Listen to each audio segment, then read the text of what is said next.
നമ്മൾ ബീറ്റ്റൂട്ടും മുട്ടയും വെച്ചിട്ടുള്ളൊരു വിഭവമാണ്. അപ്പം മുട്ടയും കൊടുക്കാം, കുഞ്ഞുങ്ങൾക്ക് വെജിറ്റബിളും കൊടുക്കാം. അപ്പോൾ അതിലേക്ക് ബീറ്റ്റൂട്ടിലേക്ക് കുറച്ച് പച്ചമുളകും കുറച്ച് ഉള്ളിയും കൂടെ അരിഞ്ഞിട്ടാലും നല്ലതാണ്. ഇതെൻ്റെ മകന് ഇഷ്ടമല്ലാത്തതുകൊണ്ട് ഞാനത് ചേർത്തിട്ടില്ല.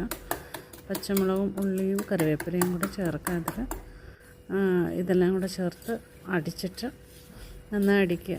നന്നായി അടിച്ചതിന് ശേഷം പിന്നീട് നമ്മളൊരു പാൻ അടുപ്പത്ത് വെച്ച് അതിൽ കുറച്ച് എണ്ണ തൂവി കൊടുക്കുക. അധികം വേണ്ട, കുറച്ച് എണ്ണ മതി. അതിലേക്ക് ഇതൊഴിക്കുക. ഒരിത്തിരി ഒന്ന് ആയതിന് ശേഷം നമ്മളതൊന്ന് അടച്ച് വെക്കണം. നമ്മളതൊരു പാത്രം അതിൻ്റെ മൂടി വെച്ചിട്ട് അടച്ച് വേണം വെക്കാനായിട്ട്. അടച്ച് വെച്ച് ഒരു 2-3 മിനിറ്റ് മതി. അതിനുശേഷം അത് തുറന്ന് അപ്പോഴത്തേക്ക് നമുക്കത് തിരിച്ചിടാനുള്ളൊരു പരുവത്തിലേക്ക് എത്തും.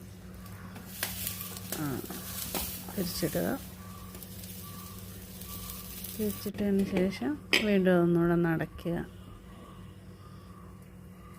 അടച്ചതിന് ശേഷം നമുക്കത് പൊട്ടാതെ വേണമെങ്കിൽ എടുക്കാം.